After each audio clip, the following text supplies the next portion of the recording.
Shalom y bienvenidos a Via Hafta Yisrael, una frase hebrea que significa amarás a Israel. Esperamos que se queden con nosotros durante los próximos 30 minutos, ya que nuestro maestro, el Dr. Baruch, nos compartirá una enseñanza expositiva de la Biblia. El Dr. Baruch es profesor titular del Instituto Sera Abraham, con sede en Israel. Aunque todos los cursos del instituto se imparten en hebreo, el Dr. Baruch se complace en compartir este video semanal en inglés con doblaje al español. Para más información, por favor, visítenos en loveisrael.org. Aquí está Baruch y la lección de hoy. El resultado de la obra de Yeshua es la perfección. Los que lo reciban serán transformados en un pueblo del reino. Y el reino manifestará justicia, santidad y la perfección de Dios. Cuando entendemos correctamente la obra del Mesías y el resultado de esa obra, no solo en que no vamos a ser castigados eternamente y no tengo que ir al infierno. No, cuando entendemos no solo eso, que son buenas noticias, sino que la mejor noticia es esta. No el castigo que estamos evitando, sino la gloria que vamos a estar recibiendo cuando entremos en el reino de Dios. Eso es emocionante. Ahora, ¿cómo surgió? Bueno, se produjo y quiero enseñarte una palabra, halaja. Halaja viene de una palabra hebrea que significa caminar. Se trata de caminar correctamente, caminar en obediencia, caminar en el carácter de Dios. Ahora, ha llegado a significar hoy simplemente lo que es apropiado, pero apropiado dentro de un cierto contexto. ¿Qué es eso? Las normas, las leyes de Dios. Cuando estamos hablando del Mesías y lo que ha hecho, que sufrió y demostró quién es en esa cruz, el Hijo perfecto, el Hijo obediente de Dios, y lo que eso produjo, bueno, era apropiado para él hacer eso. ¿Por qué razón? Bueno, eso es lo que el escritor de Hebreos quiere que entendamos hoy. Saca tu Biblia y mira conmigo al libro de Hebreos, capítulo 2. El libro de Hebreos, capítulo 2, vamos a empezar en el versículo 10.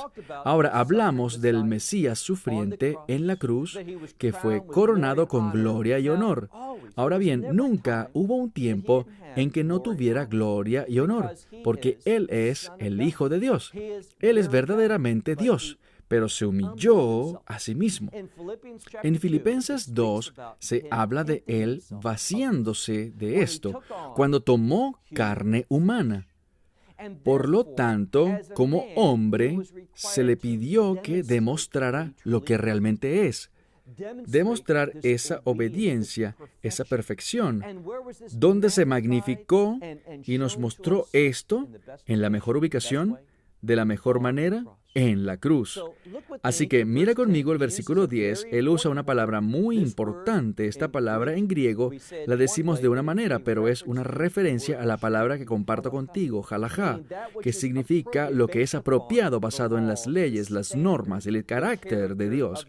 Dice que era apropiado para él y se refiere a lo que hizo en la cruz.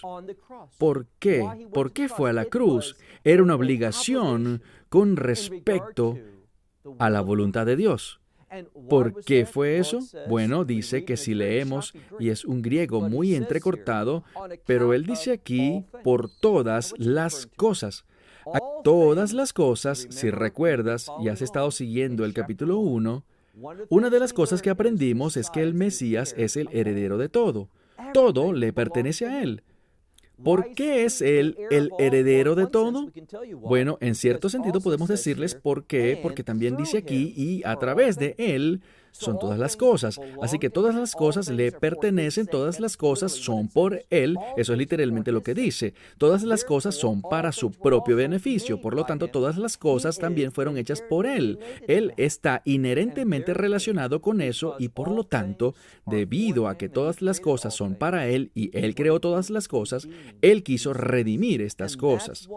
Es por eso que la única manera en que él pudo hacer eso fue a través de la cruz y cumpliendo con las normas, las leyes de Dios, sus reglas.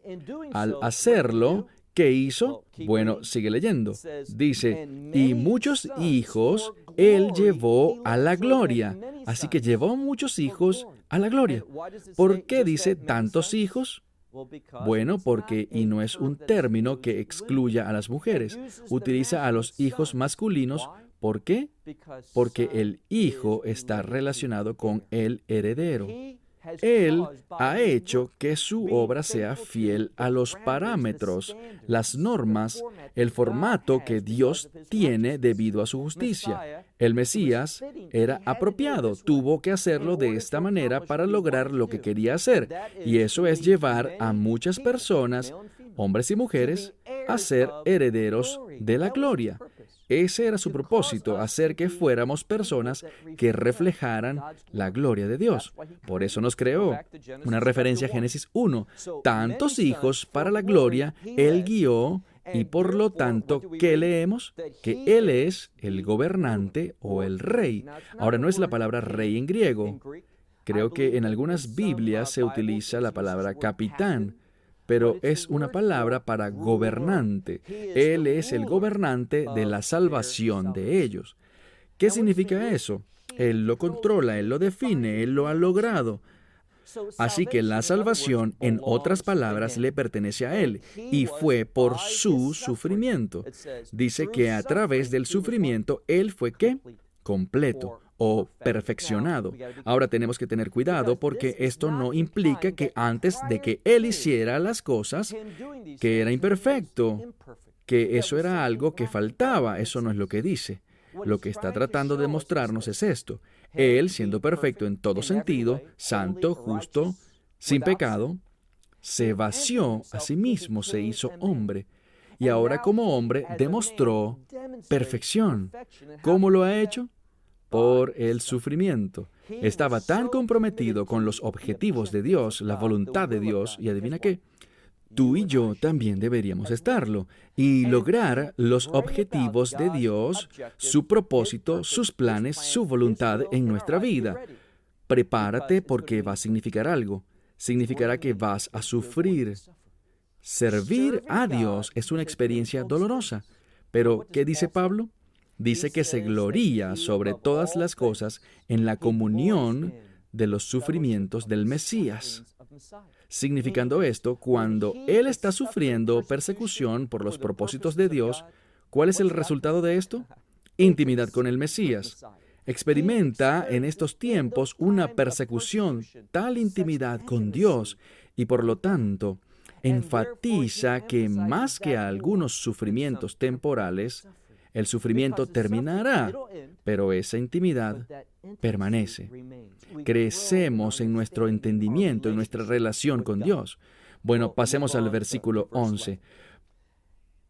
Porque el que también es el santificador, el que también santifica y el que es santificado. Así que el que santificó es el Mesías, los que son santificados somos tú y yo. Él dice, con respecto a esto, todos nos convertimos en uno. Y es por esta causa, el hecho de que nos haya hecho uno, de que no se avergüence de llamarnos hermanos. Ahora, ¿dónde está eso? En un lugar muy importante. Aquí también, cuando miramos al escritor de Hebreos, no está sacando las cosas del aire. No está diciendo, aquí está una nueva revelación que no tiene base para ello. Tienes que ir a mi libro para entenderlo y no hay otro lugar para nada. Lo que él hace consistentemente es enseñarnos. Y luego dice, aquí está la base bíblica para este significado del Antiguo Testamento. Entonces, esa escritura, cuando dice que no se avergonzaba de llamarnos hijos o llamarnos hermanos y ser uno con nosotros, ¿por qué es así? Bueno, porque esa escritura está tomada del Salmo 22. Ahora bien, si eres un buen estudiante de la profecía mesiánica, ya conoces el Salmo 22. Comienza con ese grito familiar del Mesías en la cruz. Dios mío, ¿por qué me has abandonado? A lo largo del Salmo vemos varias profecías mesiánicas, cosas que se relacionan con él. Dentro de ese mismo Salmo, Salmo 22, oímos ese versículo, que no se avergonzaba de llamarnos hermanos. Es decir, llegamos a ser parte de su familia y es por eso que el Mesías hizo las cosas que hizo para traernos a la familia de Dios. Sigue leyendo. Mira, ahora si quieres ir al versículo 12, diciendo, yo proclamaré tu nombre a mis hermanos de la congregación y te exaltaré. Así que dice que proclamaré tu nombre a mis hermanos, es decir, a nosotros, en medio de la congregación. Te exaltaré. ¿Qué tiene que ver eso? ¿Qué se supone que aprendamos de esto? Bueno, muy simple. Y si no entiendes esto, si permites que esta verdad bíblica se te escape, vas a tener consecuencias espirituales adversas, porque esto es fundamental. ¿Qué está diciendo el Mesías aquí? ¿Por qué fui a la cruz? ¿Por qué te traje a mi familia? Y esta es la razón. Para que conozcamos el nombre de Dios, para que tengamos una experiencia con Él. No solo decir, sí, yo sé que hay un Dios sobrenatural. Mucha gente lo sabe. Todos deben saber que hay un Dios. Pero la clave aquí es que vamos a conocer el nombre de Dios, vamos a experimentar el carácter, la personalidad de Dios, vamos a conocerlo íntimamente. ¿Y qué más? Bueno, Él dice que no solo vas a conocer el nombre de Dios, sino que también lo vas a adorar en la congregación. ¿Por qué eso es tan importante? Porque la adoración produce tal cambio, una transformación en nuestra vida. Solo podemos adorar a quien conocemos, a quien hemos experimentado. Mira, solo porque tú digas conozco a Dios, no significa que puedas adorar a Dios. Lo que significa es que sabes que hay un Dios. Solo como resultado de la experiencia que tengas con Él es que podrás adorarlo. Y es solo a través del Mesías que podemos tener esa experiencia. Mira el versículo 32. Él tiene una cita de Isaías capítulo 8, versículo 17 y dice, otra vez, y esto significa otra vez, en otro lugar de las Escrituras, Él dice, yo confiaré en Él, y otra vez dice, he aquí, yo y los hijos que Dios me ha dado. Esto es de Isaías 8, y esto es muy importante. Isaías 8 está inherentemente conectado a una profecía muy famosa.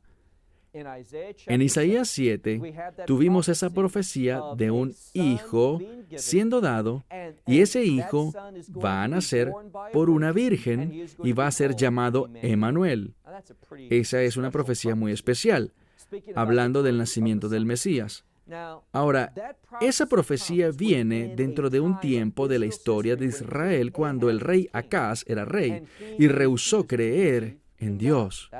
Por eso se menciona esa primera parte de esa profecía donde dice, y yo confiaré en ti. Acab no lo haría, pero Isaías, ¿y quién más? David, es decir, la casa de David, que era una expresión idiomática para aquellos que son parte de la familia eterna de Dios, es decir, aquellos que van a recibir al Mesías. Su pueblo del pacto, su pueblo del nuevo pacto, Beit David, la casa de David. Ahora bien, para confirmar esta profecía de la venida de Emmanuel, naciendo de una virgen y trayendo salvación, ¿por qué digo salvación? ¿Cuál es su nombre? Emmanuel. Emmanuel, y hemos hablado de esto, Emmanuel es el nombre redentor del Mesías, porque Emmanuel significa con nosotros y Él significa Dios. Así que con nosotros está Dios. Esta relación es lo que produce la redención. Así que en el libro de Isaías hay esta maravillosa profecía acerca de Emmanuel, este niño siendo dado, el hijo naciendo, quien va a ser nuestro redentor. Eso sí que es difícil de entender. ¿Una virgen dando a luz? Entonces, ¿qué hace Él? Dice que para probarlo, habrá dos hijos nacidos de Isaías. Uno se llamará Shar Yashuf, que significa que el remanente regresará. El otro se llamará Maher Bash Shalah Hashbaz. Así que este segundo es llamado, rápidamente vendrá el botín y rápidamente se acercará el saqueo. Así que estas dos cosas funcionan juntas. Porque, ¿qué pasó? Bueno, esta es la naturaleza de Dios. Dios le da al primer niño, que se llama Sha'ar Yashuf. El exilio regresará. Nació antes que el segundo, lo que significa que Maher Shalal y Hashbaz, eso significa que rápidamente vendrá el botín y rápidamente vendrá el saqueo. Uno pensaría que serían justo lo contrario. Primero se habla del niño, cuyos nombres significan que se avecina un saqueo, se avecina una derrota. Después de eso, el segundo hijo sería, pero los exiliados van a regresar. Ese remanente va a regresar. No lo hace de esta manera. Dios provee el mensaje de esperanza antes de proveer la esperanza.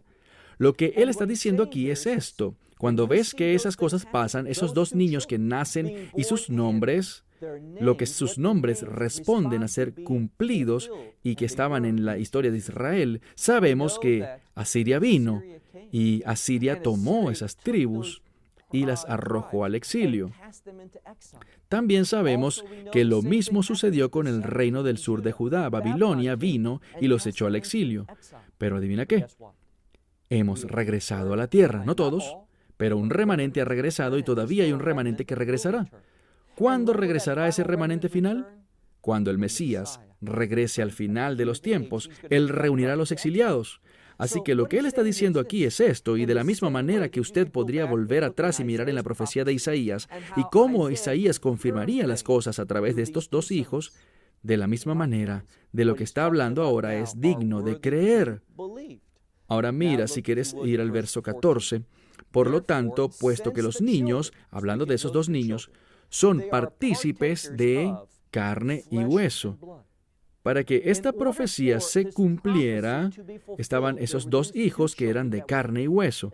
De la misma manera, de manera similar, el Mesías también se convirtió en carne y hueso. Y aquí dice, en medio del verso 14, y él refiriéndose al Mesías de manera similar compartió de ellos. Significa que se convirtió en carne y hueso.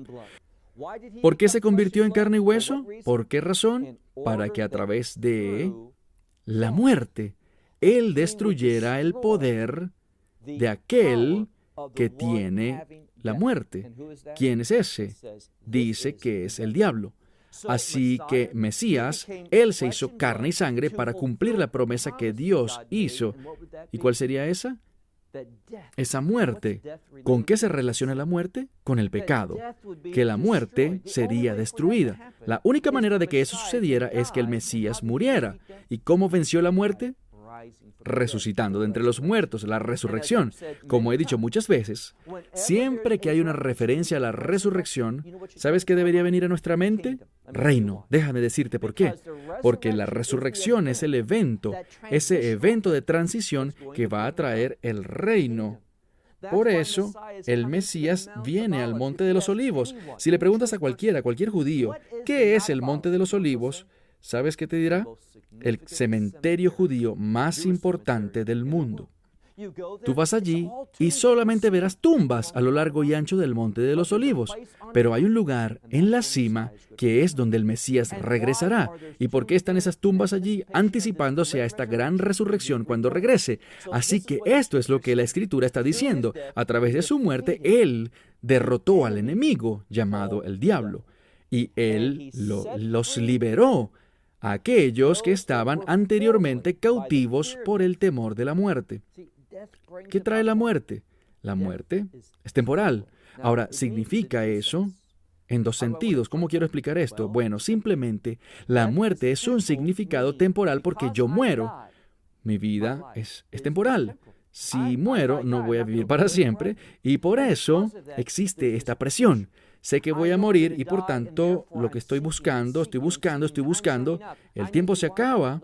¿Necesito qué? Estoy buscando satisfacción y debido a esa tendencia a enfatizar la muerte, lo limitada que es esta vida y luego todo se acaba, es una forma equivocada de pensar. La muerte es realmente una transición para el principio, el comienzo de una nueva existencia. Pero cuando no tienes esa fe, y de eso es lo que está hablando ahora, la muerte va a mantener a todos ellos en esclavitud o a lo largo de sus vidas, porque estaban en la esclavitud del pecado, porque se enfocan en la muerte, que su vida era temporal. pero no lo es. Cuando tenemos una perspectiva de reino, sabemos que tenemos vida eterna. Cuando no vives con ese entendimiento de la eternidad, un reino, una esperanza, ¿qué va a pasar? Estarás en esclavitud al pecado. Seguirán volviendo a las cosas de este mundo. ¿Por qué? Porque no tienes esperanza en el reino. Así que eso es lo que está tratando de decir aquí. O eres una persona con mentalidad de reino que va a producir justicia, o vas a tener una mentalidad terrenal la cual te va a llevar a la esclavitud del pecado. Veamos ahora el versículo 16. Porque ciertamente, los ángeles, él está hablando del Mesías, ciertamente a ninguno de los ángeles coronó, lo que significa que no llegó a ser un ángel, no se vació de esta perfección de su deidad. Siempre fue el Hijo de Dios, siempre fue divino, pero se alejó de eso. No asumió la de una característica angélica. No, dice aquí, sino que él llegó a ser o se vistió con el esperma o la semilla de Abraham. ¿Por qué es eso importante? Bueno, eso significa que se convirtió en un ser humano. Pero ¿por qué menciona a Abraham, específicamente la semilla de Abraham? Bueno, la semilla de Abraham está relacionada con el Mesías. Eso es lo que Pablo enseña en Gálatas 3:16. Por lo tanto, quiere que nos demos cuenta de que no solo se convirtió en un hombre, sino que él se convirtió en hombre por esa esperanza. ¿Cuál esperanza? El pacto que Dios hizo con Abraham. ¿Y cuál es la naturaleza de esa esperanza? Bendición. Que todas las familias de la tierra sean bendecidas potencialmente, y lo serán. Al menos un remanente de cada familia. Un Mesías vino y tomó forma de carne humana por esa razón. Veamos ahora el versículo 17. Por lo tanto, era conveniente o estaba obligado o conveniente, como quiera traducir esa palabra, de acuerdo a todos los hermanos, una profesión para que, y aquí lo que él está diciendo, para que él sea misericordioso y él sea el sumo sacerdote fiel. Así que, a la luz de ese llamado del pacto abrahámico, era apropiado o estaba obligado a que eso fuera un cumplimiento. Estaba obligado para el Mesías a convertirse en el misericordioso y fiel sumo sacerdote de las cosas que pertenecen a Dios para la propiciación. Este es una palabra importante. Ahora bien, en hebreo, si usted mira al Nuevo Testamento hebreo, tendrá la palabra kapará, para expiación, pero esta es la palabra propiciación. ¿Por qué es una palabra mejor? Porque esta palabra no solo habla de cubrir el pecado, sino de quitar el pecado. Borra, y hay un lazo bíblico entre esta palabra y la redención. Así que se convirtió en el fiel sumo sacerdote, dando misericordia, un misericordioso y fiel sumo sacerdote con el propósito de remover cualquier efecto del pecado eternamente, tratando con nuestros pecados perfectamente, para que no permanezcan más. Por eso dice que para la propiciación de los pecados de la gente fue en relación a aquello por lo que sufrió. Sufrió la tentación para poder ayudar a los que están siendo tentados. Así que lo que vemos aquí es al Mesías a través de su acto de obediencia. ¿A qué lo llevó la obediencia? Lo trajo al sufrimiento. ¿Dónde hizo el trabajo de su más alto sacerdocio? Lo hizo en la cruz. Que no ofreció, y esto va a ser claramente enseñado en varios capítulos a lo largo del camino, pero vamos a hacer una pequeña nota de ello ahora. El Mesías, él no hizo como otros sacerdotes, que tomó del hombre y tomó las ovejas o las cabras, y el término aquí es sumo sacerdote. Los sumos sacerdotes elegían para sí mismos, seleccionarían 2 cabras. También los toros serían ofrecidos para esa fiesta, pero él lo hizo por la gente. Era simplemente un instrumento. Lo que en hebreo se llama metaver, era un corredor de bolsa. Lo aceptó y se lo ofreció. Él hizo el trabajo por el pueblo, pero no por sí mismo. Él ofreció cabras y toros, su sangre, pero el Mesías, Él es un sumo sacerdote, pero de un origen diferente, no de la casa de Aarón, no de la tribu de Leví. En cambio, y vamos a ver esto, Él es de un sacerdocio diferente. Él es del sacerdocio de Melquisedec. Decimos en español Melquisedec, pero literalmente es Melquisedec, lo que significa que mi rey es justo, porque su sacerdocio produce justicia. Y cuando oigas justicia, ¿qué se te ocurrirá? Bueno, aquí también, si vienes de un trasfondo judío, estoy hablando de un entrenamiento rabínico, vas a asociar la rectitud con la Torá. Eso está bien. Pero si vienes de un trasfondo mesiánico, vas a asociar la justicia con el reino. ¿Por qué es eso? ¿De qué hablaba el Mesías en el libro de Mateo en el capítulo 6? Pues él dice, buscad primero el reino y su justicia. El Mesías hace exactamente lo que esperaríamos que hiciera cualquier rabino, y eso es atar el reino y la justicia juntos. Eso no debería sorprendernos. ¿Por qué? Bueno, hemos hablado un poco acerca de Isaías en esta lección. E Isaías, cuando habla acerca de este reino eterno del Mesías, dice que está fundado en la justicia. Es la base misma del reino, así que no deberíamos estar sorprendidos cuando el Mesías está hablando. Habla de él como un rey, sacerdote y un rey de un sacerdocio diferente. Uno que va a traer a Melquisedec, rey de justicia. Eso es lo que él va a lograr. Vean, la sangre de cabras y toros, esas ofrendas, y hablaremos de eso en un momento la próxima semana, veremos que solo trajeron expiación. La expiación es inadecuada, es insuficiente, la expiación no es segura. Es por eso que la palabra propiciación fue usada anteriormente, porque no es una cubierta, sino una remoción, para que eso sea hecho y hay una sangre diferente que tiene que ser usada, y esa es la sangre misma del Mesías. Quiero terminar con esto. Desafortunadamente, hoy en día, muchas verdades fundamentales están bajo ataque, y una es la sangre del Mesías. Hay quienes solo quieren enseñar que la sangre es un término simbólico para la muerte. Bueno, es más que eso. La sangre del Mesías la miró Dios no solo como su muerte, sino también su sangre. Hay poder en la sangre y nunca queremos olvidarlo. Fue el hecho de que el Mesías usó su propia sangre, no la sangre de ovejas, cabras y toros, logrando lo que la expiación no podía. Redención eterna. Es esa redención la que nos da la vida eterna.